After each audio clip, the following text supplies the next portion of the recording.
We are all familiar with Charles Dickens and his novels, like David Copperfield or The Christmas Carol. What do you think his works all have in common? What are their characteristics? What themes and subjects are explored? Well, we'll discuss these questions today. Hi, everyone. I am Setayesh, and this is the second video of the series Literary Schools in 15 Minutes. So, let's get started. Realism.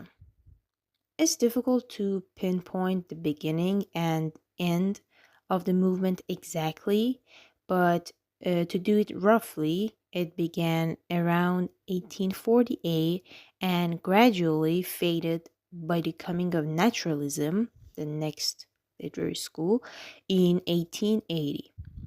But there are realist works produced in the later decades up until 1920s. So it didn't just disappear, it just fell out of fashion and was no longer the trending school of the time. Realism was a literary movement which valued actual experience and objectivity in narration over imaginary, highly unlikely scenarios, and of course, subjectivity in literature and other forms of art. The realist movement attempted to portray life as it was without any alterations. It was like taking a video camera and recording the surroundings, like people, streets, shops, households, factories, everything and anything you can think of. Except that it was not in a MP4 format, but in words and sentences, or with paint in the case of artworks. The classic kind of recording before the coming of video cameras. Accuracy and honesty were considered absolutely vital for a realist in order for them to be able to record unbiased and objectively. And it's important here to mention, in parentheses, that the plots were not necessarily real. I mean, they did seem and feel real. Their outline was based on reality of the time, but they hadn't necessarily happened in real life, okay? I had to mention this because there was a particular realist dramatist who broke this tradition and wrote of actual records, I mean, actual happenings, which I'll get to it later. Now, back to the subject. This is what we know, that a literary or artistic movement is either against its predecessor, the previous movement, or an outgrowth of it. In this case, we have to turn back time for like about 50 something years before and find ourselves face to face with transcendentalism, with romanticism, and a little more backward, and we face classicism. These are artistic movements that idealize life. In the works of classicists, life is so rational and orderly, and especially in the works of the romantics, life is full of sunshine and rainbow, and everything is bright and, let's say, poetic. So, realism came as a kind of figurative slap in the face of people. It's like, humans were on a cruise vacation in the coast of Greece, let's say, for so many years, and it was finally time to get back home and attend their 9 to 5 job. So, yeah, it was pretty uncool. But why did this movement emerge? What happened? I mean, living in a la la land is much more fun than living in the real boring and cruel world, right? Well, two major factors brought about the movement. Number one was the development of modern science and its emphasis on detailed reporting. No, reporting, no. And number two was an increasing desire of writers and readers alike for a realistic understanding of of those new social problems that had emerged in that time in history. Now let's talk about industrial revolution, one of these problems. It's not exactly a problem, but a new thing that happened. Uh, and how industrial revolution deeply impacted the society and the production of literature. It changed the economic atmosphere of Europe and the US. All the inventions and industries which resulted in urbanization, which itself changed the whole pattern of human life, were contradicted by realist writers such as Carlyle or Ruskin. They were at odds with the Philistine or anti-art, anti-culture society of this new industrial age. I mean, art used to be interesting before, in the time of the Romantics, for example, but it had become boring, so it just makes sense that they were against it. Most realistic works reacted against the new industrialist way of living. The cities were built or expanded, proportion wise. Land and farms became factories, which were profitable for the owners but deplorable for the workers. The wealthy owners would make the poor laborers to work in factories with minimum wage. They would even allow children as young as 8 years old to work in these factories for profit, of course. Anything for one more dollar. So, from an ethical perspective, it was really messed up.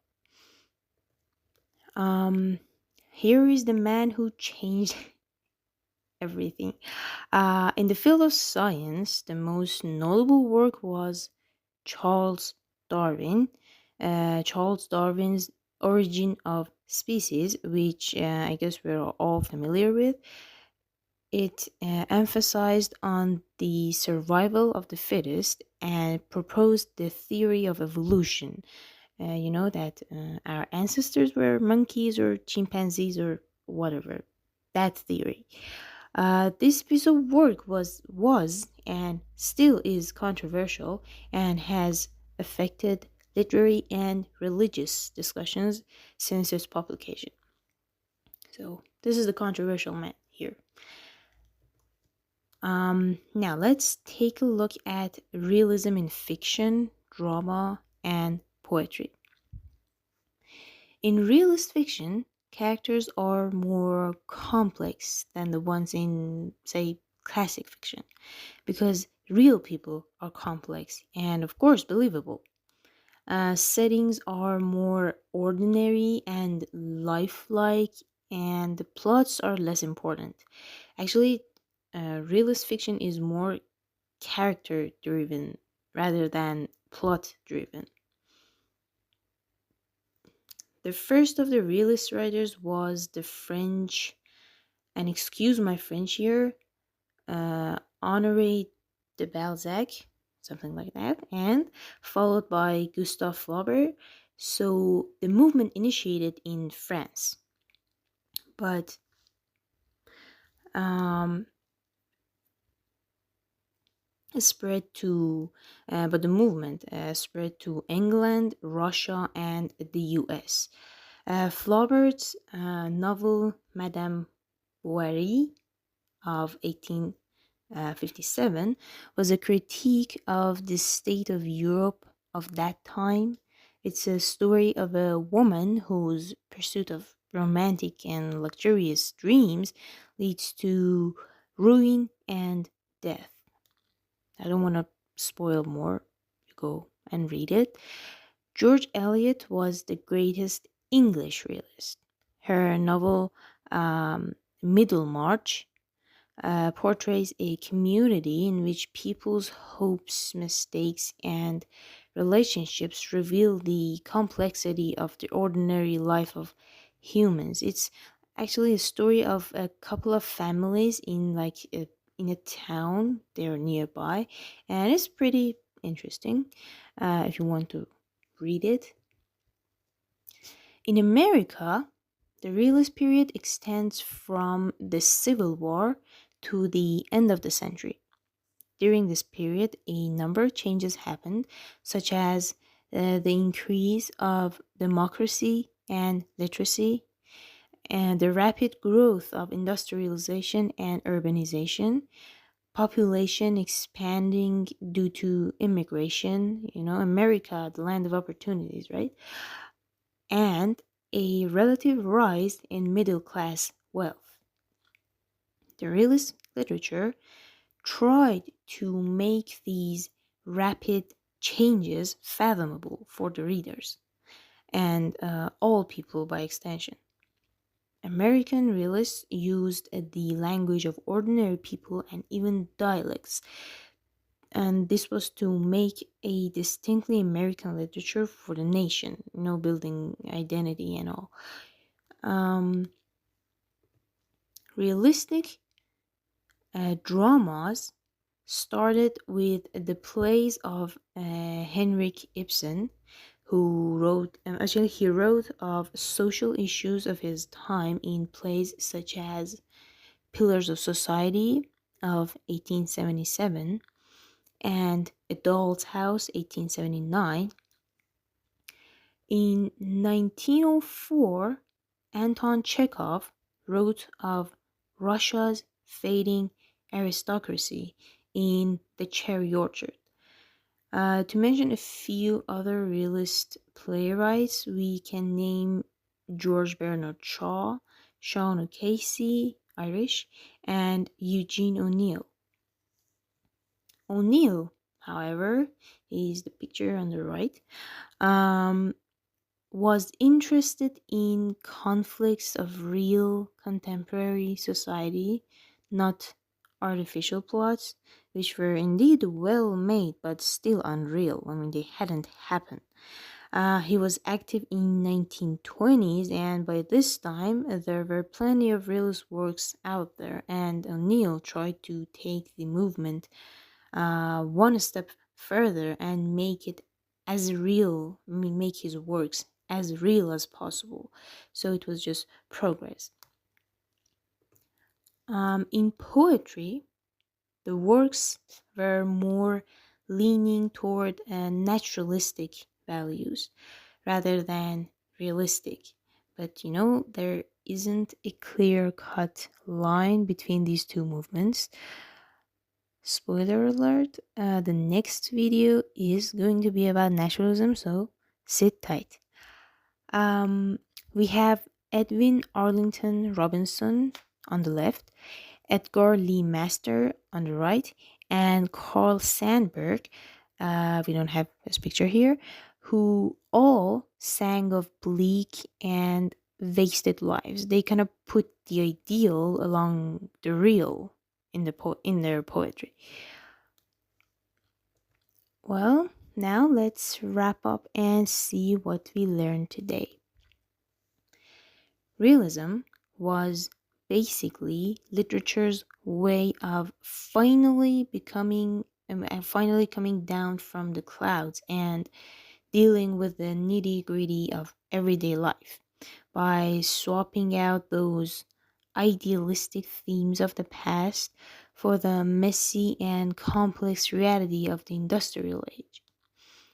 Realist writers gave the readers a mirror to look into, even if the reflection wasn't always pretty. It was a massive shift that helped the reader and society to understand the human complexity, the growing social pains, and the lives of the ordinary people who were actually shaping the world. The realist movement had an outgrowth which was called naturalism, It's a very important movement, and knowing it is essential to be able to understand the schools of symbolism and modernism. But don't worry, we'll dive into that in the next video, so stay tuned. You can also check out the channel for more English videos on language and literature by my colleagues. And this series is a weekly series. So check out the channel for more literary school videos on Wednesdays. That was all for today. Thank you and goodbye.